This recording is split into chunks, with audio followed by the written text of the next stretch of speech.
남들보다 7년 일찍 은퇴했다. 주변에서는 모두 부러워했다. 아직 회사에 남아있는 사람들 사이에서 그는 성공한 파이어족이라는 이름으로 불렸다. 출근길 지하철 대신 평일 오전에 공원을 걷고 있고 회의실 대신 카페 창가에 앉아 있다는 사실만으로도 사람들은 그를 자유의 상징처럼 보았다. 하지만 그가 은퇴를 선택한 진짜 이유를 아는 사람은 거의 없었다. 그는 돈이 충분해서 회사를 떠난 것이 아니었다. 더 오래 버틸 수 없어서 떠난 것이었다. 몸이 먼저 신호를 보냈고 마음이 그 뒤를 따라 무너지고 있었다. 성과 평가를 기다리는 밤마다 이유 없는 심장이 두근거렸고 아침에 눈을 뜨는 순간부터 퇴근 후까지 이어지는 피로는 잠으로도 사라지지 않았다. 그때 그는 깨달았다. 이 삶을 조금 더 미루다가는 은퇴 이후의 삶 자체가 사라질 수도 있겠다는 두려움이었다. 파이어라는 단어는 늘 경제적 자유를 먼저 떠올리게 한다. 자산이 얼마이고 지출이 얼마인지 계산하고 목표 숫자에 도달하면 퇴사한다는 공식처럼 말해진다. 하지만 실제로 그를 회사를 떠나게 만든 것은 숫자가 아니라 감정이었다. 더 이상 자신이 어떤 사람인지 알 수 없게 되는 순간들이 반복되었고 일의 의미보다 생존이 앞서기 시작했을 때 그는 멈춰야 한다고 느꼈다. 그래서 그는 남들보다 일찍 은퇴했다. 아니, 정확히 말하면 남들보다 먼저 내려왔다. 그의 선택을 이해하지 못한 사람들은 이렇게 말했다. 아직 한참 일할 나이에 왜 그렇게 서두르느냐. 조금만 더 버티면 연금도 더 늘고 안정적이지 않겠느냐. 하지만 그는 이미 알고 있었다. 버틴다는 말이 자신의 삶을 조금씩 갉아먹고 있다는 사실을. 은퇴를 미루는 대가로 건강을 내어주고 관계를 희생하며 하루하루를 견디는 것이 과연 합리적인 선택인지 스스로에게 물었고 그 질문에 더 이상 거짓으로 답할 수 없었다. 이 이야기가 특별해 보일 수 있지만 비슷한 장면은 이미 한국의 은퇴자들 사이에서 반복되어 왔다. 50대 중반에 회사를 떠난 한 남성은 퇴직 당시 충분하다고 믿었던 자산을 가지고 있었다. 주변에서는 성공적인 은퇴라고 말했다.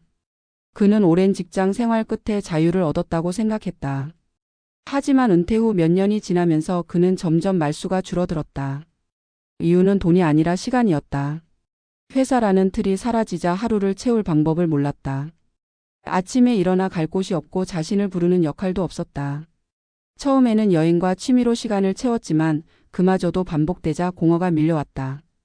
그는 나중에 이렇게 말했다. 차라리 조금 더 일했더라면 좋았을 것 같다고.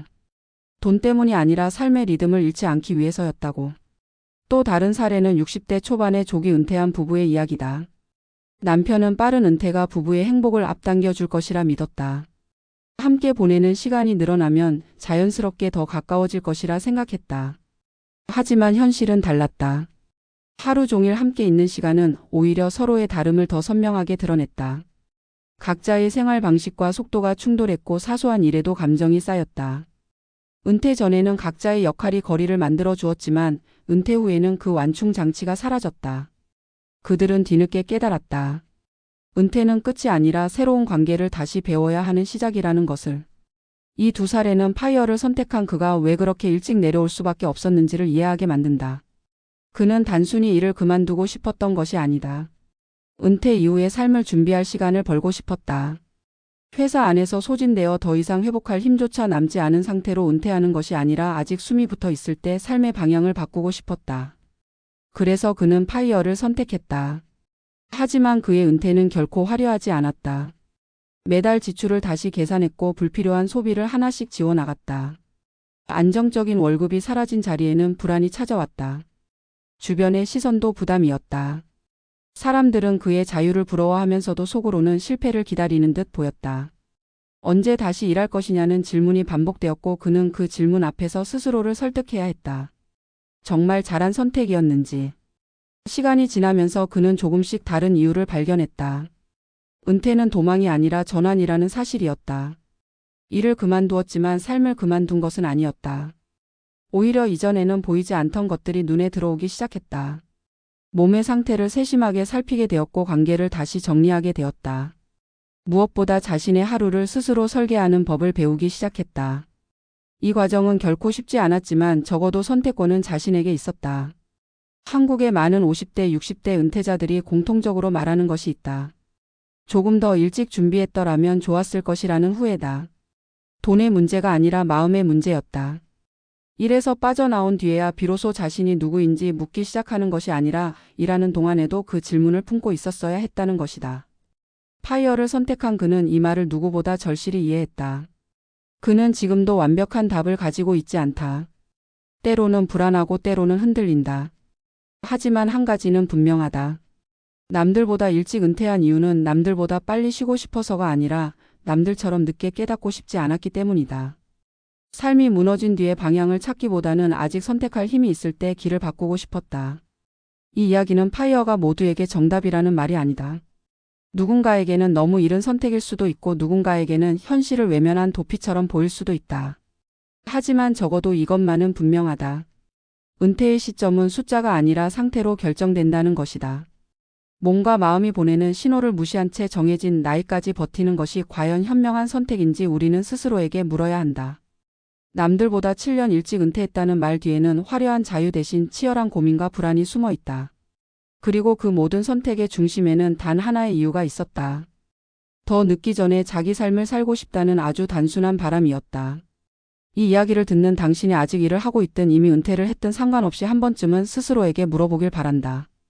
나는 지금 누구의 시간 속에서 살고 있는가? 그리고 나의 은퇴는 도착점이 될 것인가 아니면 또 다른 시작이 될 것인가? 파이어라는 선택은 언제나 숫자로 설명되지만 실제 현장에서는 감정으로 결정되는 경우가 훨씬 많다. 자산 규모와 지출 구조를 계산한 끝에 내린 냉정한 판단처럼 보이지만 그 이면에는 이미 오래전부터 누적된 피로와 불안 그리고 삶의 방향에 대한 질문이 자리 잡고 있다. 특히 40대의 파이어를 선택한 사람들의 이야기를 깊이 들여다보면 공통된 특징이 드러난다. 돈이 충분해서가 아니라 더 이상 지금의 삶을 유지할 수 없다는 신호를 받았다는 점이다. 한국 사회에서 일은 단순한 생계 수단을 넘어 정체성 그 자체가 되어 왔다. 어느 회사에 다니는지 어떤 직급인지가 곧 그 사람의 가치처럼 인식되는 환경 속에서 조기 은퇴는 늘 위험한 선택으로 여겨졌다. 그래서 많은 이들이 마음이 먼저 무너져도 몸이 고장날 때까지 버틴다. 파이어를 선택한 사람들은 이 흐름에서 한 발 먼저 벗어난 경우가 많다. 그들은 은퇴 이후를 너무 낙관하지도 않았고 현재를 과도하게 미화하지도 않았다. 대신 지금 이 상태로 더 가면 회복 불가능한 지점에 도달할 수 있다는 현실을 직시했다. 앞서 이야기한 50대 은퇴자의 공허와 60대 부부의 갈등 사례는 은퇴가 단순히 일을 그만두는 행위가 아니라 삶의 구조 전체를 다시 설계하는 일임을 보여준다. 파이어 역시 마찬가지다. 40대 파이어족이 마주하는 가장 큰 오해는 조기 은퇴가 곧 완성된 자유라는 인식이다. 하지만 실제로는 자유의 대가를 먼저 치르는 과정에 가깝다. 안정적인 수입이 사라진 자리에 불확실성이 들어오고 사회적 소속이 줄어든 자리에 고독이 찾아온다. 이 과정을 견디지 못하면 파이어는 곧 후회로 바뀐다. 전문가들이 파이어를 논할 때 자주 놓치는 부분도 여기에 있다. 자산 수익률과 생활비 지속 가능성만으로는 은퇴의 성공 여부를 판단할 수 없다. 은퇴 이후 하루를 어떻게 채울 것인지, 누구와 어떤 관계를 유지할 것인지, 어떤 역할로 자신을 설명할 것인지에 대한 준비가 함께 이루어지지 않으면 자산이 충분해도 삶은 불안정해진다. 실제로 은퇴 상담 현장에서 만나는 많은 은퇴자들은 돈보다 역할 상실에서 더 큰 혼란을 겪는다. 회사 명함이 사라진 이후 자신을 설명할 언어가 없다는 사실에 당황한다. 40대 파이어를 선택한 이들이 상대적으로 이 혼란을 덜 겪는 이유는 은퇴 이후의 삶을 실험할 시간이 남아있기 때문이다. 다시 일할 수 있는 선택지가 열려 있고 새로운 관계를 만들 체력과 에너지도 있다. 이는 조기 은퇴의 중요한 장점이다. 은퇴가 끝이 아니라 전환이라는 관점에서 보면 파이어는 도피가 아니라 전략이 될 수 있다. 물론 이 전략은 누구에게나 통하지 않는다. 준비되지 않은 파이어는 은퇴를 앞당기는 것이 아니라 불안을 앞당길 뿐이다. 은퇴 시점을 판단할 때 중요한 질문은 언제까지 버틸 수 있는지가 아니다. 지금의 삶이 나를 소모시키고 있는지 회복시키고 있는지를 스스로에게 묻는 것이다. 파이어를 선택한 사람들은 대개 이 질문에 솔직하게 답한 경우가 많다. 그리고 그 답이 불편했기 때문에 행동으로 옮겼다. 이 과정에서 주변의 시선과 비교의 압박은 큰 부담으로 작용한다.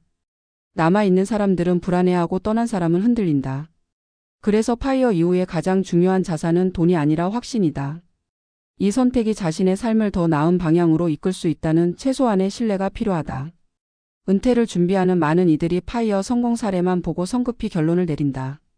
하지만 진짜 참고해야 할 것은 성공담이 아니라 그 이후의 일상이다. 은퇴 후에 하루가 견딜만한지 관계가 유지되는지 삶의 리듬이 만들어지는지를 살펴봐야 한다. 40대 파이어는 은퇴의 축소판이 아니다. 오히려 은퇴의 본질을 더 잃은 시점에 마주하는 선택이다. 그래서 더 어렵고 더 많은 자기 점검을 요구한다. 결국 파이어든 정년 은퇴든 중요한 것은 시기가 아니라 준비의 깊이다. 돈의 준비와 함께 마음의 준비, 관계의 준비, 역할의 준비가 함께 이루어질 때 은퇴는 붕괴가 아니라 재구성이 된다.